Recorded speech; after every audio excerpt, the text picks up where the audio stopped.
বিরতির পর স্বাগত। রাজ্যে সুষ্ঠুভাবেই নির্বাচন সম্পন্ন হয়েছে দাবি প্রশাসনের, দাবি শাসক দলের। এরই মধ্যে রাজ্যের মুখ্যমন্ত্রী ডক্টর মানিক সাহা তিনি বলছেন যে সুষ্ঠুভাবে দেশে বা রাজ্যে নির্বাচন হয়েছে, তাই নিরাপত্তা বাহিনী এবং প্রশাসনকে তিনি ধন্যবাদ জানিয়েছেন। সুষ্ঠুভাবে নির্বাচনের জন্য দলীয় কর্মীদেরকেও ধন্যবাদ জানিয়েছেন মানিক সাহা। প্রথম দফায় নির্বাচনে দলীয় কর্মী সমর্থকদের ভূমিকায় অনেকটাই খুশি মুখ্যমন্ত্রী। উনি ওনার এক স্যান্ডেলে সেই ধন্যবাদ জ্ঞাপন করেছেন। সে বিষয়ে আরো বিস্তারিত জানবো। টেলিফোন লাইনে রয়েছে নিউজ ভ্যানগার্ড প্রতিনিধি সুপ্রীতি মুখার্জি। সুপ্রীতি, রাজ্যে অবাধ এবং শান্তিপূর্ণ ভোট গ্রহণ পর্ব চলেছে, যার জন্য গণদেবতাদের ধন্যবাদ, তৎসঙ্গে রাজ্যের প্রশাসনকেও ধন্যবাদ জানিয়েছেন মুখ্যমন্ত্রী। কি বলবে? দেখো, গতকালকে ছিল অষ্টাদশ লোকসভার নির্বাচনের প্রথম দফার ভোট গ্রহণের দিন এবং এই ভোট গ্রহণ গোটা দেশের তোমার 21টি রাজ্যের সঙ্গে এই রাজ্যও হয়েছে একটি আসনে, যার মধ্যে আমরা যেটা বারবারই বলার 17টি রাজ্য এবং তার সঙ্গে 4টি কেন্দ্রীয় শাসিত অঞ্চল মিলিয়ে তোমার যে ভোট হয়েছে গতকালকে, সেই ভোট এই রাজ্যেও সুষ্ঠুভাবে সম্পন্ন হয়েছে। মুখ্যমন্ত্রী মানিক সাহা ইতিমধ্যেই সামাজিক মাধ্যমে তিনি তার প্রতিক্রিয়া ব্যক্ত করেছেন এবং তার সঙ্গে গণদেবতাদের এক প্রকার ধন্যবাদ জানিয়েছেন। প্রথম পর্যায়ের লোকসভা ভোট যেরকম ছিল গতকাল, তার সঙ্গে বিধানসভা উপনির্বাচনের ভোট পর্ব সম্পন্ন হয়েছে সাতরামনগরের। এই যে দুটো ভোটদান প্রক্রিয়া বা পর্ব নির্বিঘ্নে সম্পন্ন হওয়ার জন্য, শান্তিপূর্ণভাবে সম্পন্ন হওয়ার জন্য সকল রাজ্য থেকে, বিশেষ করে যারা এই দুটি কেন্দ্রের ভোটাররা ছিলেন, তাদেরকে ধন্যবাদ জানিয়েছেন মুখ্যমন্ত্রী।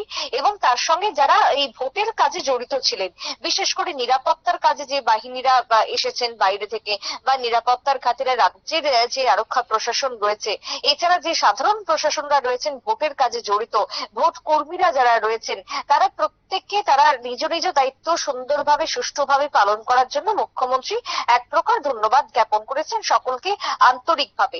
অন্যদিকে দেখো, শুধুমাত্র মুখ্যমন্ত্রী নয়, পশ্চিম লোকসভা আসনের বিজেপির প্রার্থী বিপ্লব কুমার দেব তিনিও একইভাবে তিনি একটি অডিও বার্তা দিয়েছেন সোশ্যাল মিডিয়াতে এবং অডিও বার্তার মধ্য দিয়ে তিনি এক প্রকার ধন্যবাদ জানিয়েছেন। অর্থাৎ তোমার অডিও বার্তার মধ্যে তিনি এই ভোটকে সুন্দরভাবে সুষ্ঠুভাবে সম্পন্ন করার জন্যই এই ধন্যবাদ জ্ঞাপন করেছেন। দেখো, শহর আগরতলার বুকে বা এই রাজ্যের বুকে তোমার আমরা বহু নির্বাচন দেখেছি এর আগে। ধরো কংগ্রেস টিইউজেএস জোট আমল বা জোট সরকারের সময় নির্বাচন, পরবর্তীতে দীর্ঘ 25 বছরের বাম শাসনকালীন নির্বাচন এবং 2018 পর পট পরিবর্তন হয়ে বিজেপির সময় এই নির্বাচন। প্রতিটা নির্বাচনই আমরা দেখেছি। সেই জায়গাতে দাঁড়িয়ে পূর্বের যে নির্বাচন তার তুলনায় বর্তমানে নির্বাচনে সন্ত্রাস কম এবং সেই জন্য তোমার কেন্দ্রীয় বাহিনীদের আনা ততটাও প্রয়োজন পড়ে না, যেটা অন্যান্য বছরের 2014 বা 2019 সালে যেখানে 4000 3,500 কেন্দ্রীয় বাহিনী রাজ্যে আনতে হতো, সেই জায়গায় বর্তমানে মাত্র 85 কোম্পানি এবারের 24-এ ভোটে এসেছে। গতকালকে রাত্রে এমনটাই তথ্য প্রদান করেছেন আরো, অর্থাৎ রিটার্নিং অফিসার পশ্চিম আসনের ডক্টর বিশাল কুমার। তিনি এই তথ্য জানিয়ে বলেছেন যে রাজ্যে ভোট শান্তিতে এবং নির্বিঘ্নে সম্পন্ন হয়েছে। তার জন্য আমরা যে এসেনশিয়াল ফোর্স এর ক্ষেত্রে আমরা যেটা পূর্বের তুলনায় দেখেছি, বর্তমানে অনেকটাই কম প্রয়োজন এই রাজ্যে। অর্থাৎ এই রাজ্য একটা নজির সৃষ্টি করছে ভোটকে ঘিরে। 2023-এর বিধানসভা নির্বাচনেও যেটা দেখেছে রাজ্যবাসী এবং গোটা দেশবাসী, তৎসঙ্গে 2024-এর নির্বাচনে এক প্রকার দৃষ্টান্ত স্থাপন করতে চলেছে ত্রিপুরা। সে কথাই কিন্তু তোমার বিশেষ করে নেতৃত্বদের পক্ষ থেকে দাবি করা হচ্ছে। অন্যদিকে বিরোধীদের পক্ষ থেকে এই ভোটকে ঘিরে একের পর এক অভিযোগ উঠে এসেছে।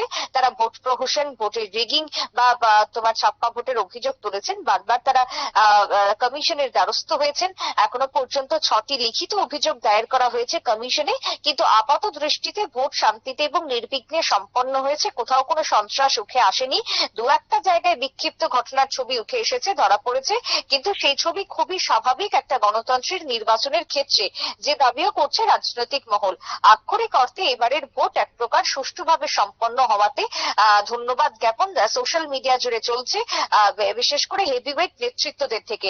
প্রধানমন্ত্রী তিনিও একইভাবে ধন্যবাদ জ্ঞাপন করেছেন। তবে এবার পালা পূর্ব আসন পাহাড়। একটা আমরা জানি যে একটা সময় বামেদের দুর্বৃত্ত ঘাঁটি ছিল, সেই বামেদের ঘর, এবং পরবর্তীতে তিপ্রামথার আমরা জানি যে এখন এক প্রকার গড় হচ্ছে এই পাহাড়। তবে বিজেপি সেই পাহাড়ে কতটা তাদের ক্ষমতা দখল করতে পারে সেটা হচ্ছে 24-এর লোকসভা ভোটে লক্ষণীয় বিষয়।